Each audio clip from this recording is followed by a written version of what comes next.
इस भव्य किले के दो प्रवेश द्वार हैं, सूरज पोल और दूसरा करण पोल। दुर्ग के अंदर कई महल, मंदिर और मंडप बने हुए हैं, जो टूरिस्ट को खासा आकर्षित करते हैं। Very large complex and has some extremely magnificent, well-preserved paintings on the wall, and some of the features of the fort are just absolutely beautiful. किला परिसर में सबसे खूबसूरत और आकर्षक महल है चंद्र महल, जो लाल बलुआ पत्थर और सफेद संगमरमर के मिश्रण का नायाब नमूना है। बलुआ और संगमरमर पर इतनी बेजोड़ कारीगरी अन्य दुर्ग में देखने को नहीं मिलती। इसे मून पैलेस के नाम से भी जाना जाता है। ये महल अपने नकाशीदार संगमरमर के कंगूरों, दर्पणों और भित्ति चित्र शैली के कारण विशेष रूप से लोकप्रिय है। इसके अलावा यहाँ स्थित फूल महल भी अपनी शानदार स्थापत्य शैली और दीवारों पर कांच की सजावट और कलाकारी के कारण प्रसिद्ध है। जूनागढ़ किले का एक और आकर्षण है अनूप महल। ये एक बहुमंजिला इमारत है, जिसमें बैठकर बीकानेर के शासक और प्रमुख मंत्री चर्चाएं किया करते थे। कक्षों की दीवारों को लाल लाख से पेंट कर सोने की चादर चढ़ाई गई है। इसके अलावा कांच की बारीक नक्काशी को अतीत का शानदार शीश महल बनाती है। महल के सफेद संगमरमरी खंभों पर सोने की पत्तियों वाली बेल बूटाकारी अद्भुत है।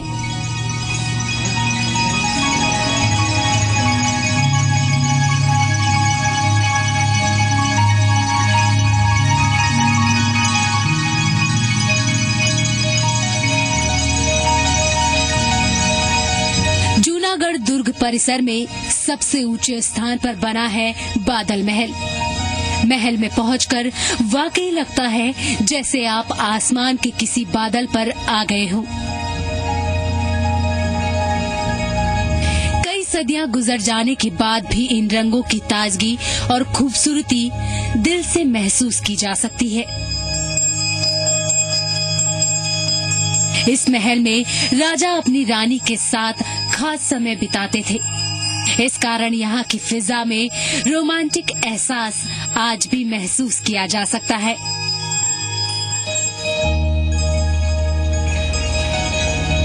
इन महलों के अलावा भी यहाँ कर्ण महल, गंगा निवास, डूंगर निवास, विजय महल और रंग महल भी अपनी खूबसूरती और ऐतिहासिकता से प्रभावित करते हैं। हर एक महल का अपना एक इतिहास है और स्थापत्य तो बेजोड़ है ही।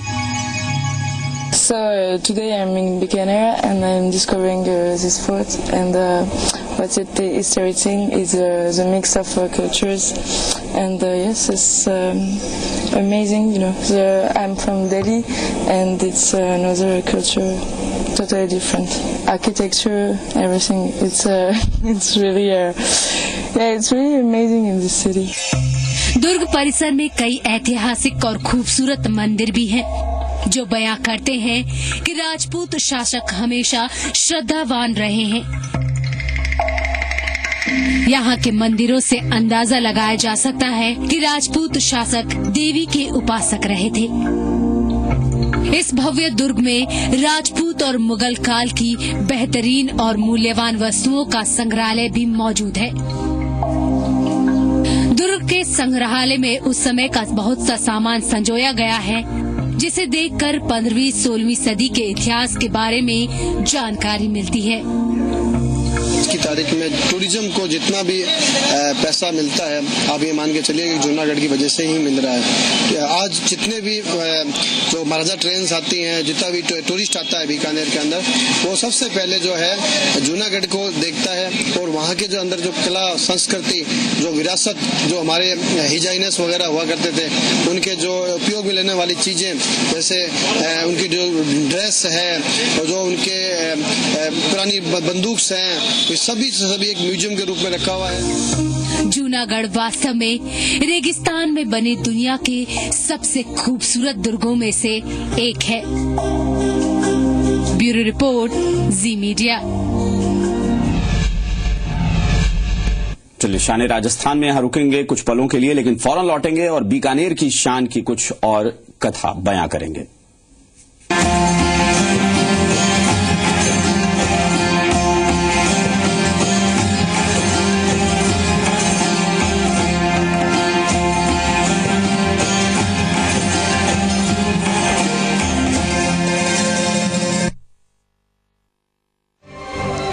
अगर आपके व्हाट्सएप ग्रुप में होता है गंभीर मुद्दों पर मंथन, अगर आपके ग्रुप का है सामाजिक समस्याओं से सरोकार, तो बनाइए जी राजस्थान न्यूज को अपनी आवाज, जोड़िए जी राजस्थान न्यूज को अपने व्हाट्सएप ग्रुप में। हम देंगे आपके ग्रुप के मुद्दों को चर्चा के लिए बड़ा मंच। व्हाट्स ऑन व्हाट्सएप सिर्फ जी राजस्थान न्यूज पर।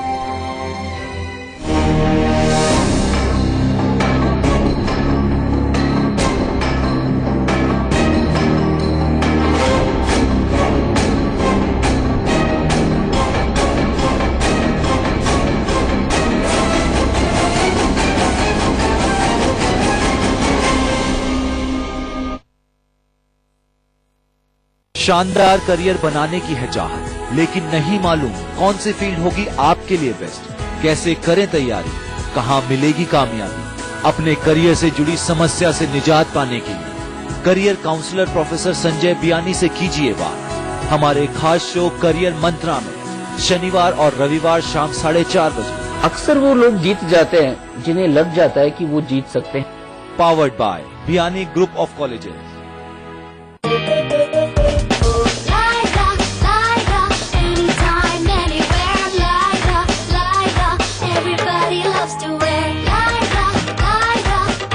Lux Lyra, leggings for anytime, anywhere. Buy 2 Lux Lyra, get 1 luxury soap free. रोशन रोशन है रेशम से खिले आप और आंख से खिले सब। सुपीरियर सिल्क सैफरन के गुणों के साथ। इसमें है बेसन जो त्वचा को भीतर से साफ करे, और मिल्क क्रीम जो बनाए त्वचा को इतनी कोमल और दमकदार। सुपीरियर सिल्क, पहले आप। स्वाद और सेहत एक साथ सिर्फ ओमी आइसक्रीम के साथ।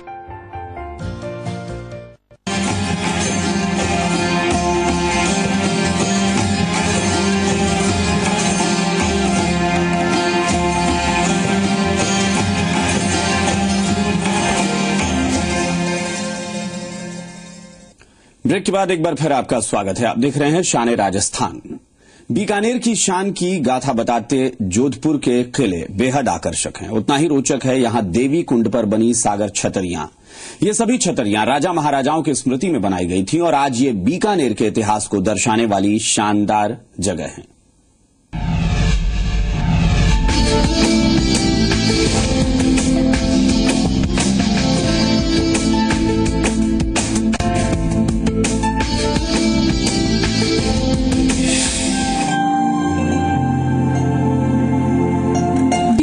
से 8 किलोमीटर दूर है देवी कुंड, जहां बीका राजाओं की स्मारक छतरियां बनी है। दूर से देखने में एक जैसी छतरियां काफी आकर्षक लगती हैं। कुछ का निर्माण लाल पत्थर से किया गया है तो कुछ सफेद संगमरमर से तराशी गई हैं। इन सभी छतरियों पर कलाकारी की अद्भुत मिसाल देखने को मिलती है।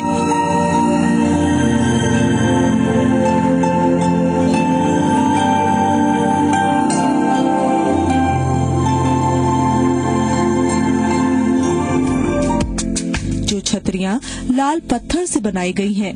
वो प्राचीन काल के राजाओं की स्मारक छतरियां हैं और सफेद संगमरमर की छतरियां बाद के राजाओं की स्मृति में बनवाई गई थी। दुलमेरा से लाए गए लाल पत्थर की छतरियां देखने में काफी आकर्षक हैं और इन पर सफेद संगमरमर से लेख खुदे हुए हैं। कुछ छतरियों पर घोड़े पर बैठे राजाओं की मूर्तियां बनाई गई हैं और इन्हीं के आगे की छतरियों पर राजाओं के साथ सती होने वाली रानियों की आकृतियां बनी हैं। और छतरियों के नीचे वाले हिस्से पर कुछ लेख प्रशंसा में लगाए गए हैं जो राजा और रानियों के जीवन में लिए गए अहम निर्णयों की झलक पेश करते हैं। कुछ छतरियों को छोड़ दिया जाए तो बाद में बनी सभी छतरियों पर राजाओं या रानियों के स्वर्गवास का समय भी वर्णित किया गया है। सभी छतरियों में सबसे उल्लेखनीय है महाराजा राज सिंह की छतरी, जिस पर उनके साथ संग्राम सिंह नामक एक व्यक्ति का नाम भी खुदा है, जो महाराज की स्मृति में जलकर मर गया था।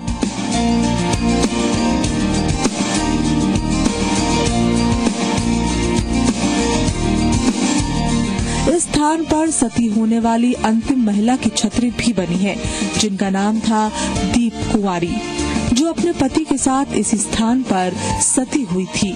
इनके नाम पर यहाँ मेले का आयोजन भी होता है।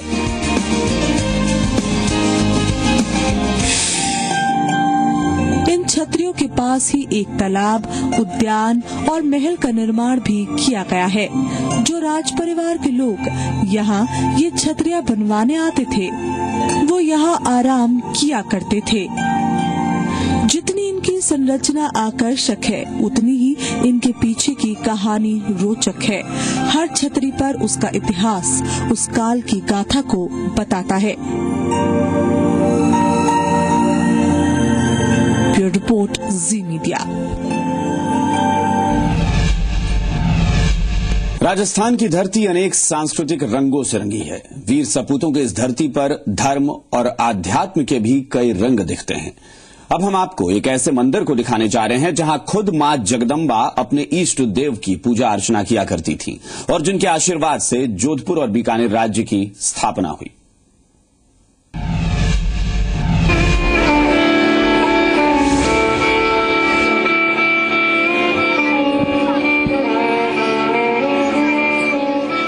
बीकानेर को जहां शौर्य की भूमि माना जाता है, वहीं धार्मिक महत्व भी इसका कम नहीं है। यहां स्थित है देश भर में विख्यात करनी माता का मंदिर, जिसे मूषक मंदिर भी कहा जाता है।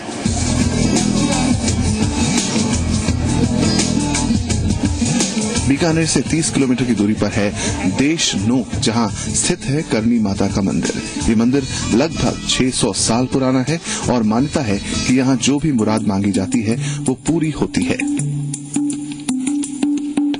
मंदिर के प्रवेश द्वार पर एक बड़ा सा चांदी का गेट है, जबकि मंदिर के अन्य भाग में संगमरमर पर सुंदर नक्काशियों को दर्शाया गया है। संपूर्ण मंदिर सफेद संगमरमर से बनाया गया है और आसपास का परिसर गुलाबी रंग में रंगा है।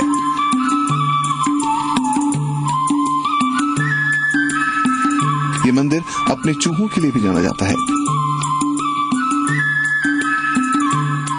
जिन्हें कबस या काबा कहा जाता है। इन चूहों के प्रति यहाँ के लोगों में गहरी आस्था है। जैसे जो माता जी ने एक अपने संतान के लिए पुनर्जीवित करने के हिसाब से ये धर्मराज की व्यवस्था भी बदल दी। और यहाँ ये काबे है, वो पुजारी चांद पुजारी परिवार है। ये कोई पुजारी परिवार में से कोई एक्सपायर होता है तो काबा बन जाता है, काबा कोई एक्सपायर होता है तो पुजारी परिवार में जन्म ले लेता है। चूहों को लेकर कई धारणाएं भी प्रचलित है।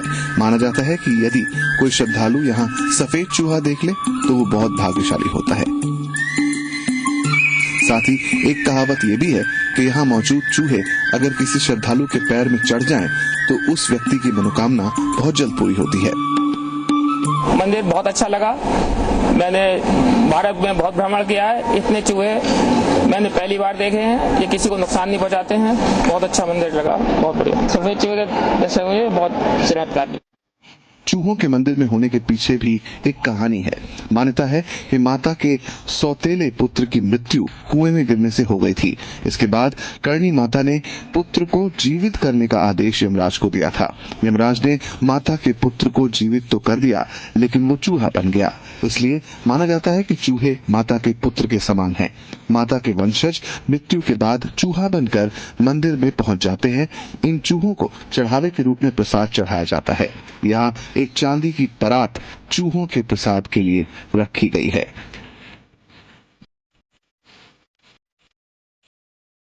यहाँ एक गुफा भी है जहाँ माँ भगवती स्वयं आकर अपने इष्ट देव की आराधना करती हैं और उनके ज्योतिर्लीन होने के बाद माँ की इच्छा अनुसार उनकी मूर्ति इसी गुफा में स्थापित की गई। शाम के समय में ढोल नगाड़ों के साथ माता की आरती की जाती है, जिसमें भक्त पूरी श्रद्धा के साथ भाग लेते हैं। आज इस मंदिर में राजस्थान ही नहीं, देश के कोने कोने से लोग आते हैं। कहते हैं यहाँ आने वाले हर व्यक्ति की मुराद जरूर पूरी होती है। आश्चर्य की बात यह है कि इस मंदिर में ढेरों चूहे हैं, फिर भी यहाँ से कोई बदबू का एहसास नहीं होता और माँ को जो प्रसाद चढ़ाया जाता है उसका भोग भी पहले चूहों को लगाया जाता है, फिर भक्तों को प्रसाद के रूप में दिया जाता है और उस प्रसाद को खाकर आज तक कोई भी भक्त बीमार नहीं हुआ है। बीकानेर आने वाला हर सैलानी देशनोक मंदिर के दर्शन जरूर करता है। A sight to be seen, I should say. It's nothing like anything we've ever seen ever before. Hopefully you're going to see a white rat because apparently they're lucky. Rajasthan ही नहीं, भारत में परंपरा और विश्वास का सबसे बड़ा उदाहरण है करणी माता का मंदिर। हमारे विश्वास को सिर्फ महसूस किया जा सकता है, पर तर्क की कसौटी पर कसा नहीं जा सकता। रवि विश्नोई के साथ ब्यूरो रिपोर्ट, सी मीडिया। तो शान राजस्थान में आपने आज बीकानेर स्पेशल देखा। बीकानेर के खूबसूरत किले और प्रसिद्ध मंदिरों के बारे में हमने बताया। इस कार्यक्रम में हम लगातार आपको राजस्थान से जुड़े उन जगहों के बारे में बताएंगे जो इस प्रदेश की शान है। फिलहाल इस पेशकश में आज के लिए इतना ही। देखते रहिए जी राजस्थान न्यूज। नमस्कार।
प्रधानमंत्री जीवन ज्योति बीमा योजना 18 से 50 वर्ष की आयु के सभी बचत खाता धारकों के लिए 330 रुपए के वार्षिक प्रीमियम में 2 लाख का जीवन बीमा। प्रीमियम का भुगतान ऑटो डेबिट सुविधा के माध्यम से। योजना का लाभ उठाने के लिए तत्काल नजदीकी बैंक शाखा या बैंक मित्र या बीमा एजेंट से संपर्क करें। लक क्या होता है? लक हिम्मत है, लक ताकत है, लक प्यार है, लक जिंदगी है। लक्सकोजी, अपना लक पहन के चलो। सही और गलत के बीच का फासला, न्याय और अन्याय की लंबी लड़ाई, सच और झूठ के बीच का फर्क कितना भी मुश्किल हो, सच्चाई के साथ हमेशा है। जी राजस्थान न्यूज। कहते हैं खबर में ताकत होती है, ताकत से मिलती है हिम्मत, हिम्मत से आता है हौसला, हौसला कुछ कर गुजरने का, हौसला आगे बढ़ते रहने का। जी राजस्थान न्यूज, खबरों में दम, सबसे आगे हम।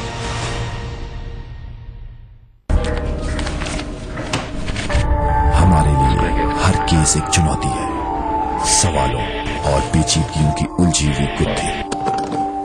शुरुआत में हर कोई संदिग्ध होता है, सबूत और गवाह कभी भी कहीं भी मिल सकते हैं और परत दर परत तफ्तीश हर राज खोल देती है। देखिए क्राइम रिपोर्ट रात 10:30 बजे सिर्फ जी राजस्थान न्यूज पर। क्या आप प्रॉपर्टी खरीदने की सोच रहे हैं या फिर करना चाहते हैं इन्वेस्टमेंट? क्या जानना चाहते हैं कहां है बेस्ट लोकेशन? खरीदते वक्त कितनी हो मकान की कीमत? लोन लेते हुए किन किन बातों का रखें ध्यान? डील फाइनल करते समय क्या हो terms and condition? Real estate बाजार की पूरी जानकारी देखिए प्रॉपर्टी प्लस रविवार शाम 5:30 बजे जी राजस्थान न्यूज पर। Role sound 134A 1/1 action.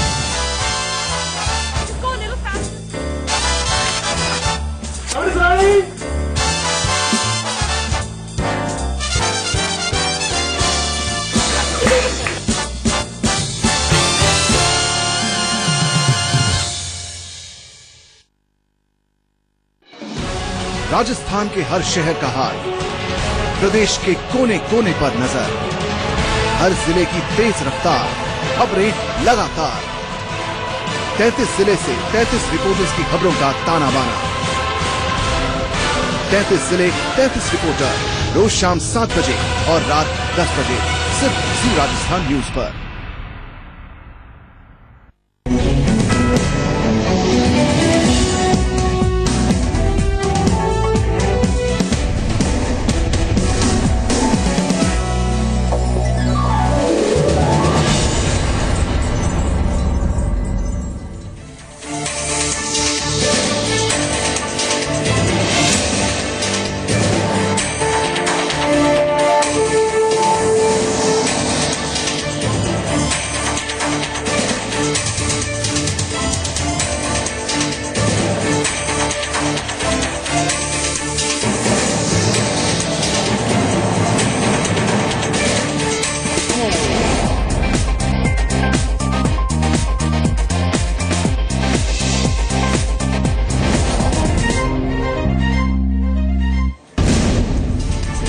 Bharatiya Janata party अपने महासंपर्क अभियान के दौरान पार्टी से जुड़े प्राथमिक सदस्यों को कार्यकर्ता बनाने की कवायद करेगी। बीजेपी के प्रदेश अध्यक्ष अशोक परनामी कहते हैं कि नए सदस्यों को कार्यकर्ता के रूप में कैसे बदला जा सकता है, इस पर पार्टी फोकस कर रही है और इसके लिए जनसंपर्क अभियान में जाने वाले सभी कार्यकर्ताओं को पुख्ता ट्रेनिंग भी दी जाएगी। पहले जिला और फिर उसके बाद मंडल स्तर पर होने वाली इस ट्रेनिंग में इस बात पर चर्चा की जाएगी कि कैसे पार्टी की रीति नीति को आम आदमी तक पहुँचाया जाए।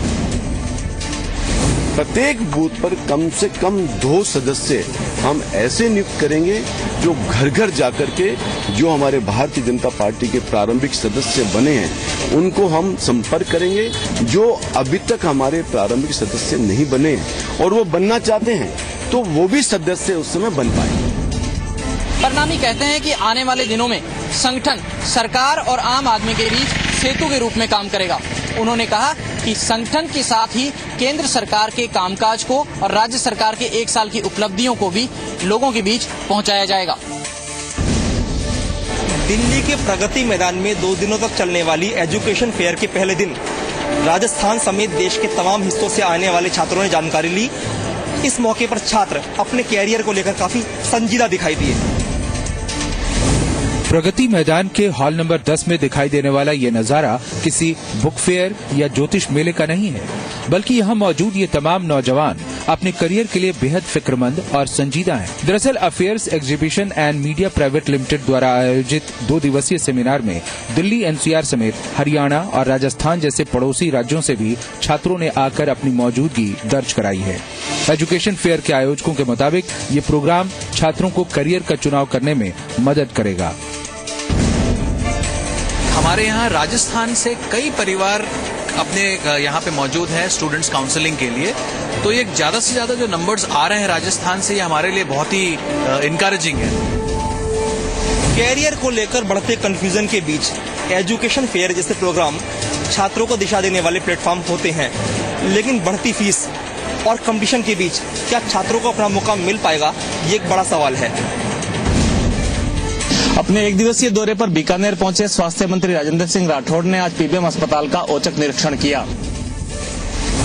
करीबन 1 घंटे तक मेडिकल आउटडोर, आईसीयू और जनाना अस्पताल का निरीक्षण करने के बाद उन्होंने डॉक्टरों को व्यवस्थाएं सुधारने की हिदायत दी। स्वास्थ्य मंत्री राजेंद्र राठौड़ के साथ उनके कई समर्थक भी अस्पताल में पहुंच गए, जिससे धक्का मुक्की का माहौल बन गया और मरीज भी खासे परेशान हो लिए। स्वास्थ्य मंत्री ने अस्पताल में और सुविधाएं जुटाने का भरोसा देते हुए कहा कि पीबीएम अस्पताल में पंजाब और हरियाणा के भी मरीज आते हैं, जिस वजह से यहाँ मरीजों का भार काफी बढ़ गया है और आने वाले दिनों में अगर यहाँ परिजनों से शुल्क वसूला जाता है तो कुछ गलत नहीं होगा। कुछ कमियां, इतने बड़े चिकित्सालय जिसके अंदर इतना बड़ा आउटडोर हो, इतने बड़े इंडोर पेशेंट हो, तो कमियां रहती है, उनको हम देख रहे हैं। पर मुझे उम्मीद है कि अब ये चिकित्सालय अपने पैरों पर खड़ा हो रहा है। स्वास्थ्य मंत्री ने मेडिकल कॉलेज में तमाम डॉक्टरों की बैठक लेते हुए इस अस्पताल में कई सुविधाएं जुटाने के लिए कहा और स्थानीय दोनों विधायकों से भी विधायक कोष का सहयोग मांगा। 26 जून से शुरू होने जा रहा है प्रवेशोत्सव पर संकट के बादल मंडरा रहे हैं। जहां एक और शिक्षा विभाग प्रवेशोत्सव के साथ अधिक से अधिक स्कूलों में नामांकन बढ़ाने का प्रयास कर रहा है, वहीं शिक्षकों ने इस पूरे अभियान पर पानी फेर दिया है। स्कूलों में ड्रॉप आउट रोकने और अधिक से अधिक नामांकन बढ़ाने के उद्देश्य से शिक्षा विभाग प्रवेशोत्सव का आयोजन करता है, लेकिन इस उत्सव के रंग फीके रहने की संभावना नजर आ रही है। इसका मुख्य कारण है शिक्षकों का कहना है कि जब तक शिक्षा विभाग समय वृद्धि नहीं वापस लेता, तब तक वे प्रवेशोत्सव में भाग नहीं लेंगे। 26 जून से काली पट्टी और कार्य बहिष्कार का शिक्षकों ने ऐलान किया है। समय वृद्धि को लेकर शिक्षक और शिक्षा विभाग में ठनी हुई है। 26 जून से नया सत्र चालू होने के साथ ही शिक्षकों का समय भी बढ़ा दिया जाएगा, लेकिन शिक्षकों ने पहले ही कार्य बहिष्कार का ऐलान कर दिया है। झुंझुनू की पचेरी पुलिस की बड़ी कार्रवाई, 160 किलो गांजा पकड़ा, कीमत है लाखों में। साथ ही साथ 2 आरोपियों को भी किया गया गिरफ्तार, एक ट्रक भी किया जब्त। झुंझुनू के पचेरी पुलिस को उस समय बड़ी सफलता हासिल हुई जब मुखबिर द्वारा सूचना मिली कि देर रात पचेरी खुर्द की सरकारी स्कूल के पीछे ट्रक से भारी मात्रा में गांजा एक पिकअप में भरा जा रहा है। तुरंत पचेरी पुलिस ने मौके पर पहुंचकर छापा मारा। पुलिस को देखकर पिकअप चालक पिकअप को लेकर भाग गया। फरार पिकअप में भी गांजा भरा हुआ था। रात भर आरोपियों की धरपकड़ के लिए नाकाबंदी भी करवाई, लेकिन उनका कोई सुराग नहीं लगा। लेकिन जिस ट्रक में गांजा लाया गया था, उस ट्रक को जब्त कर 2 आरोपियों को दबोच लिया गया है। ट्रक में 160 किलो गांजा भरा हुआ था। 2 आरोपी कानपुर निवासी अमरजीत सिंह, लोटिया निवासी मुरारी लाल शर्मा को गिरफ्तार कर लिया गया है। आरोपियों से कड़ी पूछताछ की जा रही है। स्कूल के पीछे एक पिकअप में सामान उतारा जा रहा है, माल उतारा जा रहा था। पुलिस को देख करके पिकअप तो बाकी है ट्रक को, और उसमें 160 किलो 1 क्विंटल 60 किलो गांजा और 2 मुजरिमों को। आरोपियों ने प्रारंभिक पूछताछ में बताया कि यह गांजा उड़ीसा से लाया गया है, जो कि बुहाना व इसके आस पड़ोस इलाकों में खपाना था। हालांकि पुलिस ने गहराई से मामले की जांच शुरू कर दी है और आरोपियों से कड़ी पूछताछ कर दी है। साथ ही साथ इस कारोबार से जुड़े अन्य लोगों के लिए भी पुलिस ने पूछताछ शुरू कर दी है। जिला प्रभारी व उद्योग मंत्री गजेंद्र सिंह खिंवसर ने ली अधिकारियों की बैठक, तय की प्राथमिकताएं। जिला प्रभारी व उद्योग मंत्री गजेंद्र सिंह खिंवसर शनिवार को जोधपुर पहुंचे और विभिन्न कार्यक्रमों में भाग लिया। प्रभारी मंत्री ने यहां जिला कलेक्ट्रेट स्थित सभागार में विभिन्न विभागों के अधिकारियों की समीक्षा बैठक ली और प्रत्येक विभाग से कामकाज की समीक्षा की। वहीं पत्रकारों से बात करते हुए खिंवसर ने कहा कि मुख्यमंत्री के आदेश के बाद वे प्रत्येक विभाग से उनकी प्राथमिकताएं जान रहे हैं, ताकि जनता को जल्द से जल्द राहत मिल सके। खिंवसर के अनुसार पहले प्राथमिकताएं तय की जाएगी, ताकि जनता को जल्द से जल्द राहत मिल सके और जो उनके विकास कार्य रुके हैं वे प्राथमिकता के आधार पर पूरे किए जा सके।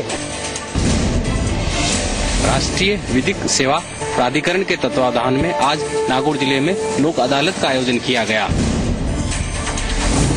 जिला विधिक सेवा प्राधिकरण के तत्वाधान में आयोजित इस लोक अदालत को लेकर जिले भर की अदालतों में 4 बेंचों का गठन किया गया।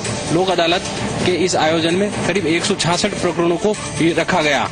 ये प्रकरण MSCT और बीमा संबंधित मामलों के थे, जिसमें समझाइश के बाद में करीब 19 मामलों का निस्तारण किया गया। जिला विधिक सेवा प्राधिकरण के तत्वाधान में राजीनामा योग्य प्रकरणों को लेकर करीब 66 लाख की राशि अवार्ड के रूप में पारित की गई। हर माह के द्वितीय शनिवार को आयोजित होने वाले इस लोक अदालत को लेकर जिला विधिक सेवा प्राधिकरण इस पूरे मामले में लगी हुई है कि जो समझौता योग्य प्रकरण है वे लोक अदालतों के माध्यम से निपटान किया जाए। 19 प्रकरणों का निस्तारण हो चुका है और अवार्ड के रूप में पीड़ित पक्षकारों को 66 लाख की रकम दी जा चुकी है।